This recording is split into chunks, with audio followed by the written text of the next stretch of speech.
If I asked you how you're doing today, and you said, I'm sad, how quickly do you think someone would jump in to fix that? They might say things like, don't be sad. Try to stay positive. At least it's not worse.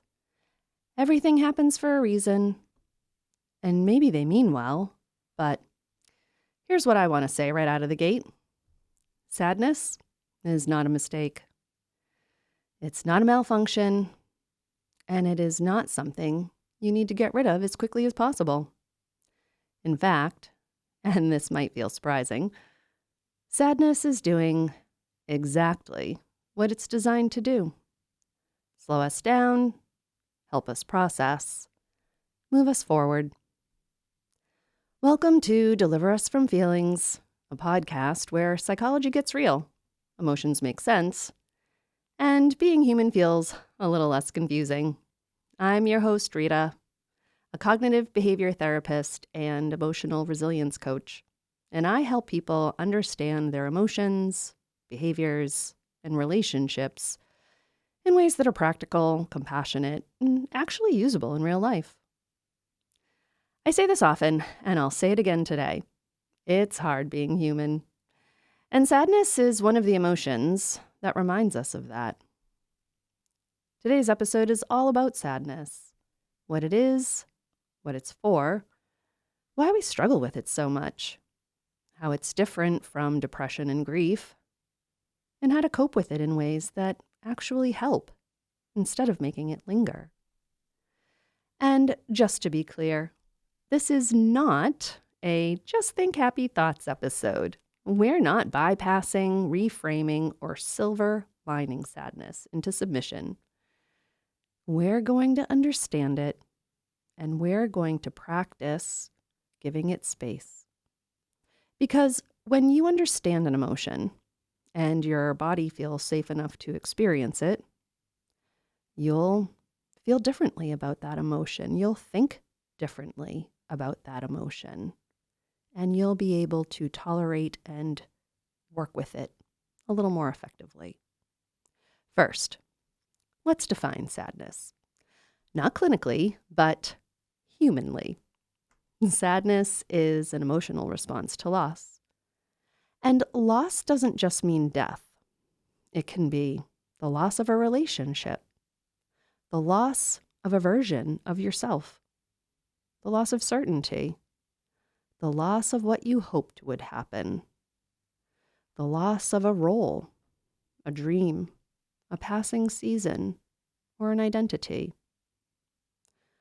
Sadness often shows up when something meaningful is ending, missing, or changing. In the body, sadness tends to feel heavy, low energy, tightness in the chest, a lump in the throat, slower movement, tears that seem to come out of nowhere. And here's something really important to understand. Sadness slows us down on purpose, which is deeply inconvenient in a culture that values productivity, efficiency, and bouncing back. But here's the thing. Sadness isn't designed to energize you.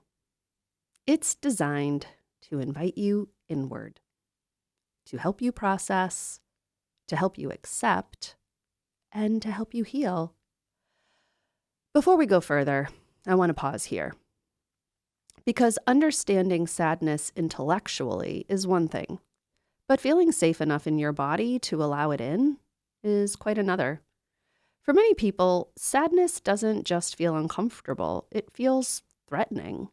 Not because sadness itself is dangerous, but because somewhere along the way, sadness became associated with losing control, burdening other people, being seen as weak, or falling apart and not being able to put yourself back together. And with regards to feeling sad being equal to being weak, nothing could be further from the truth. So when sadness shows up, for some, the nervous system doesn't respond with curiosity. It responds with that sense of urgency, like make it stop, fix it, distract. If that sounds familiar, please hear this clearly. That reaction doesn't mean you're bad at emotions or that something is wrong with you. It means your nervous system learned very early that sadness wasn't safe to feel or express. Part of emotional resiliency is unlearning that, slowly, gently, and with compassion. Remember, this episode is part of a series called The Function of Emotions. Yeah, emotions aren't random. And even sadness has a job. First, sadness helps us process loss. When something matters and it's gone, sadness is how the nervous system metabolizes that reality. If sadness didn't exist, loss would still hurt, but without resolution. That means sadness would collect and build up in your body, would all become a big ball of hurt. Sadness is the process that allows that hurt to resolve itself. Like when you stub your toe and it really smarts for a bit, and then, all by itself, that pain dissipates. I often describe sadness to clients as a healing emotion. Not because it feels good, but because it repairs emotional injury, much like new skin repairs a physical wound. And when we interrupt sadness, when we rush it, or suppress it, or distract ourselves from it, it's a bit like pulling a scab off a wound before it's healed. The body has to start over. Emotionally, the same thing happens. The sadness doesn't just disappear. It waits for another opportunity to be felt. Second, sadness signals meaning. We don't feel sad about things that didn't matter. Sadness is evidence of love, attachment, and values. It tells us a lot about ourselves and what matters to us if you listen. Third, sadness slows us down to integrate change. It pulls energy inward so we can reflect, heal, learn, and recalibrate. Fourth, sadness invites connection. When allowed and expressed, sadness can bring comfort, closeness, and care from others. This is where we often get tripped up. We don't like emotions that slow us down. We don't like emotions that feel uncomfortable. And that's usually where suffering begins, when we try to fix or avoid. As I touched upon earlier, many of us learned early on that sadness made other people uncomfortable. Maybe you heard, "Stop crying or I'll give you something to cry about." Boy, if I got $1 every time I heard that when I was a kid. Or maybe we've heard, "You're too sensitive," or "Be strong," or "Other people have it worse." And so sadness became something to hide, rush, suppress, or apologize for. As adults, well, that often looks like staying busy, over-functioning, numbing with food, alcohol, or scrolling. Rumination, which is replaying a memory or a thought over and over, or trying to logic our way out of an emotional experience, which I, by the way, bear witness to many a client doing this during their therapy session. And here's the truth. Trying to get rid of sadness usually makes it louder and longer lasting. There's your suffering. I see this especially in people who are highly functional. They show up, they get things done, they take care of others, and quietly, underneath it all, they feel sad. That kind of sadness often gets dismissed because life looks fine from the outside. But emotional pain doesn't need a crisis to be valid. Part of what I teach my clients, and I want to teach you, is how to validate that sadness, or any emotion really. Validation equals permission and acknowledgement. Saying something like, it's okay for me to feel this, or I have a right to feel this way, or of course I feel this way considering what just happened. Here's a little story about my own experience learning how to hold space for sadness. I'm an avid mountain biker, and years ago, during one of my rides through a large conservation area, actually where I live in Massachusetts, or where I used to live in Massachusetts, this large place called West Hill Dam has a lot of great mountain biking trails and camping and fishing and hiking.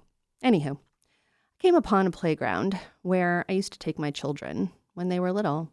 In fact, we used to go for hikes and bike rides there. Anyway, at this time, my sons were in high school and college, and my daughter was in middle school. It had been a while since they had played in that playground. I took a small rest, had some water at that playground, and suddenly my mind was full of memories of playing with my kids in that playground when they were small. And then, out of nowhere, sadness hit. Nothing was wrong. Nothing was bad. I mean, I was in my happy place, nature, and doing something that brought me a lot of joy, mountain biking. But time had passed. Chapters had closed, and ambiguous loss showed up. I felt the heaviness in my chest. My instinct, reactively, was to swallow it down and stay in control of it, but instead, as it welled up, I chose to let it in. And surprisingly, it arrived rather gently. My eyes watered, but I stayed with my breath, not my memories. And then, almost as suddenly as it had arrived, it passed. I felt lighter.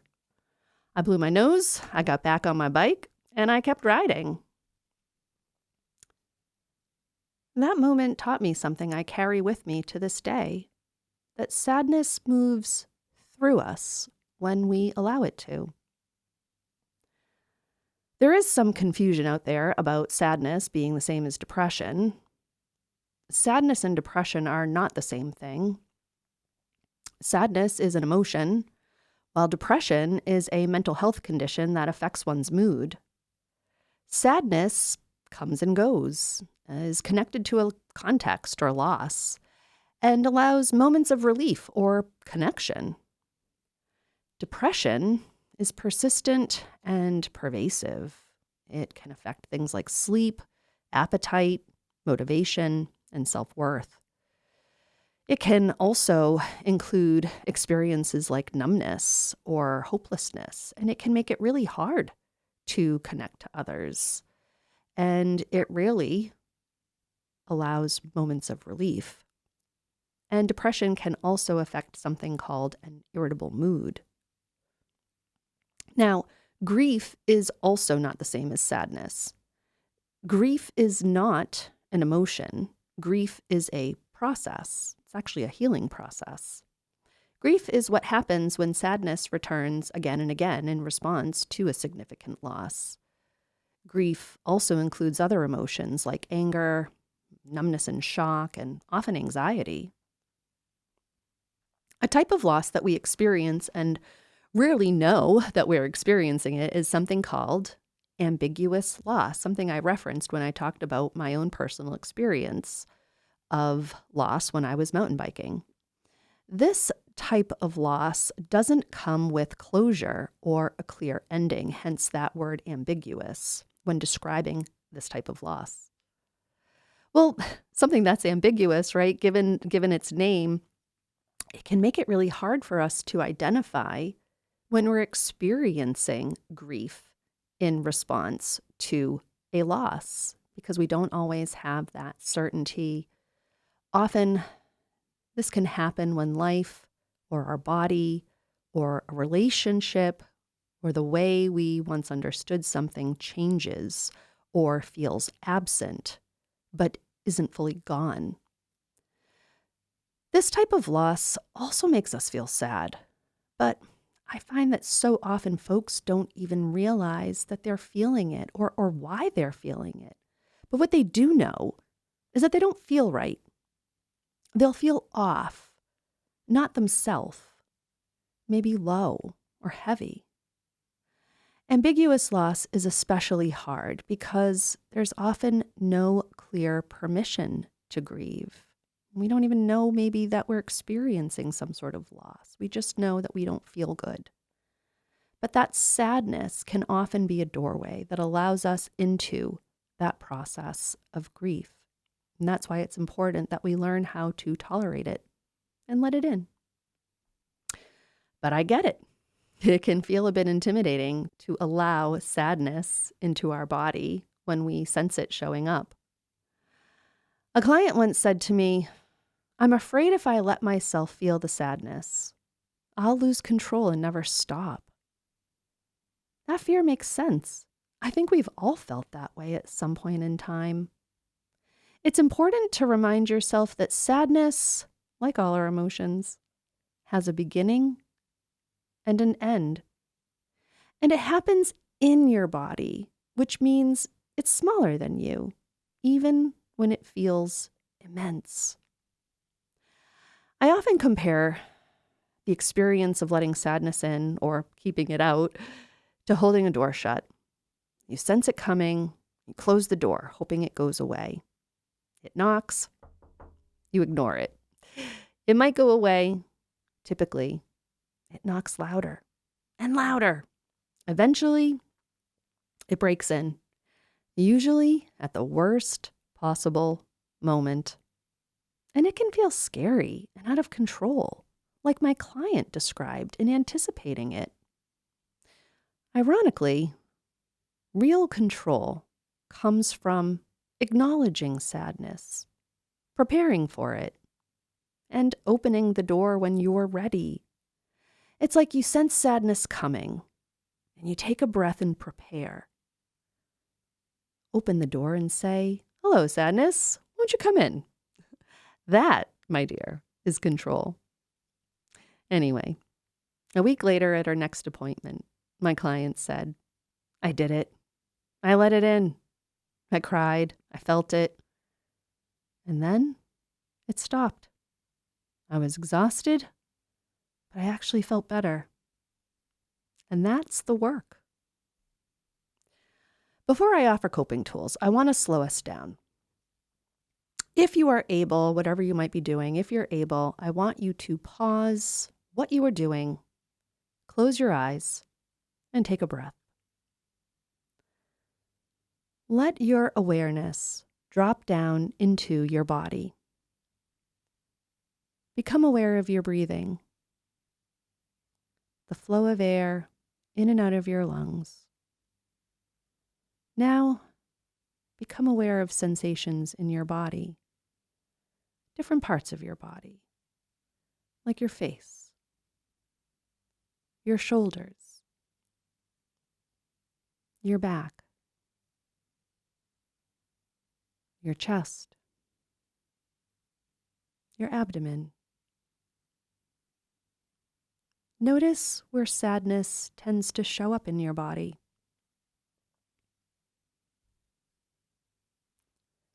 Take a moment to notice what you usually tell yourself when it appears. You don't need to change anything.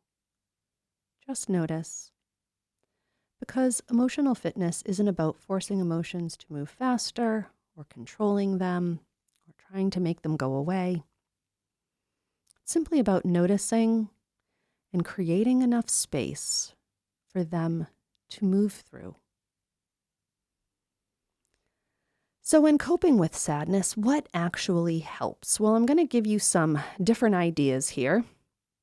Everybody's different, so I tell my clients, try different things and see how your body responds to it. And then whatever is working, you can always tweak it and adapt it so that it works more directly for you. And if you try something once and it doesn't work, maybe give it another couple tries. But honestly, if it doesn't work, try something else. That's why there's so many different tools, coping tools out there. And the best way to learn is try different ones and just see what feels right for you. So, first one, name it. For example, I'm feeling sad. This is part of that validation and acceptance. Maybe even saying something like, I'm feeling sad and that's okay. Or I'm feeling sad and I'm okay. Second, allow sadness in without drowning in it. What I mean by that is stay with your breath. Resist being in your head with your thoughts. Use distraction or your breath or imagery, guided imagery, to focus your attention on something other than whatever the sad thoughts might be or the sad memory might be that's kind of making you feel sad, or maybe thoughts that are telling you not to feel it. Focus away from those thoughts and onto something else. Third, support the body. A yoga teacher said to me one time, well, not to me, to a class that I was taking one time, your body has a lot of wisdom. And wow, that has stuck with me ever since, because she was right. If you spend time listening to your body, not your thoughts, your body will tell you exactly what it needs while you feel sad, or any other emotion for that matter. And also what you might need for a recovery after you feel sad. So here's just some ideas, again, that use some different sensory processes. So while you're feeling sad, hugging something soft like a pillow, or holding something soft, or a soft blanket or a soft bathrobe on your body might feel really good. Make a cup of tea or your favorite beverage, something that might have a ritual. Our brain loves ritual. That makes things feel familiar and comfortable and safe. So doing something that has something repetitive about it, again, I feel like when we make a cup of coffee, a cup of tea, maybe your favorite like soda water beverage or something, or pouring whatever it is that you, lemonade and cutting up fruit to put in it, whatever it is that you do. If it has a ritual around it, do it. It'll help you feel a little bit better. A lot of my clients will take a shower. It's something about the way the water feels on their skin, or the temperature of the shower feels very soothing for them. Cold. So it could be something like a sports gel pack, any type of like those packs for injury. It could be in a lot of different types of programs. They'll use frozen oranges. I don't know what it is about the orange, but something about a frozen orange and holding that orange creates a certain sensory stimulus that can feel really good for people. Another popular sensory tool is compression, which is why weighted blankets or weighted lap pads are so popular. So that compression can feel really good. Even if you don't have a weighted blanket, sometimes if you just pile up like several blankets, the weight of that can feel, really good. Music or sound. So there's ambient music. There's all different types of sounds and sound waves, white noise, calming music, classical music, whatever. Again, try different things. Whatever helps is the right type of sound or music for you. Movement. Again, movement could be going for a walk. It could be some gentle yoga. It could be some stretching, even things like cleaning. Again, any type of movement. Dancing. I had a client one time say that she had put on some music and she was dancing, and that made her feel better. Again, whatever better means for us. This hits a mark for me. Be in nature, or your favorite space. For my loved ones or clients who love books, that could be a bookstore or a library. So again, it doesn't, the space isn't like a specific space. I love nature, so any way for me to be outdoors. And again, there could be, I mentioned a park that I had gone to for mountain biking or used to take my kids to, so it could be a familiar space that you go to, a park, a nature center, whatever. Again, if you like, ice skating, it could be the ice arena, whatever. So a space that you already have a positive association with. Now, again, if you're driving in your car and you're feeling sad, you might not be able to access all of these things. These are just ideas to help you cope with the feeling of sadness. Another one is positive self-talk. So again, we did a lot of talk about the mind and how to manage our thinking, maybe when we're feeling different emotions, including the emotion sadness. I talked about redirecting your attention away from your thoughts, but also just being able to have healthy self-talk in general. So it can be statements that say, kind of what we talked about before. It's okay for me to feel this way, reminding ourselves, hey, this emotion has a beginning and an end. I don't need to be afraid of it. It can't hurt me, but it feels uncomfortable, but it can't like beat me up or steal my money. Reminding yourself that you can do it, telling yourself, hey, you've got this, you can do this. Just because something's hard doesn't mean you're failing at it. It just means it's hard. And reminding yourself, that the emotion has a job and is temporary. It's like, hey, this emotion is here to help me with something. What is it that it's trying to help me with? You don't have to like the emotion. You don't have to like the way it makes you feel. So that's why it's important to first and foremost just evaluate, be mindful of a way that we are talking to ourselves. Maybe when we feel the emotion, or a way that we are thinking about the emotion. This emotion is bad. I shouldn't feel it. Notice that, and then you can reframe that to something that's more helpful. And again, be real. You can't trick your brain. Your brain and your body are very wise, as we already stated. So if you try to, pretend or sugarcoat something, your own brain and body isn't going to believe it. You need to be truthful. But you can be honest and say, I really don't like this emotion. This emotion makes me feel afraid. But that's what some of that self-talk. But again, reminding yourself it's just temporary and I've coped with it before can be a really helpful way to reframe. And that's just an example. There's millions of different ways that we can do this. And the last one I have for you is seek comfort from others. Sometimes getting a hug from a favorite loved one can be good medicine. Okay, so the fourth one, and again, these were all part of sensory, so getting hugs. Positive self-talk, I guess, isn't really a sensory, but it can affect sensory in terms of how we're feeling. If we're telling ourselves negative things, we're going to feel afraid. So now we're back into just some ideas on how to cope, support the mind. And I kind of touched upon being mindful of how you talk to yourself. I'm going to go off script for a second so that I don't repeat myself and bore you with the same information over and over. So I already kind of talked about that one with the positive self-talk. And so the last one goes back to that choosing connection intentionally. If you do seek comfort from another, maybe you do want a hug, or maybe you want to confide in somebody and you need them to, verbally reassure you that you're okay. These are healthy coping tools, getting social support, seeking social connection. But don't seek comfort from the person who always lets you down, hoping that this will be the time that they show up for you. Seek reliable people that you trust. And the last part, I'm going to give you a couple ideas for something called guided imagery. So guided imagery is a coping tool. Again, it's not for everybody. I'm not a guided imagery person. Well, actually, these are two things that I do use. So maybe I'm more of a guided imagery person than I realize.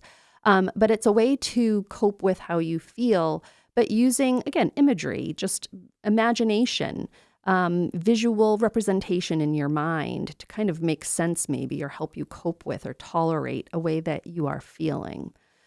And these are kind of common for sadness. These are not like my own, but I think many people use these imagery examples when they're feeling sad. So I want you to think of sadness like a wave in the ocean, and you are a surfer. When the sadness shows up, imagine it as a beautiful ocean wave. And imagine yourself riding that wave on your surfboard, finding balance, finding focus on the shore as that wave moves you ever forward, pushing you closer and closer to that shore until you arrive there. Another option is to think of sadness like a thunderstorm on a muggy summer day. Imagine a blue summer sky that turns dark. Observe the tension in the atmosphere as it builds and the storm ensues. And again, you're doing this in your mind. Feel and hear the downpouring rain and the wind, and see the lightning as it streaks across the sky, and hear the crashes and rumble of the thunder. Chaos. It can really feel that way in our body, can it?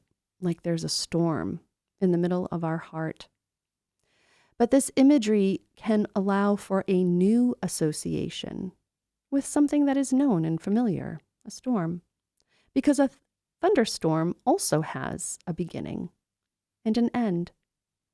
And there is a certain calm and recalibration in nature after that storm.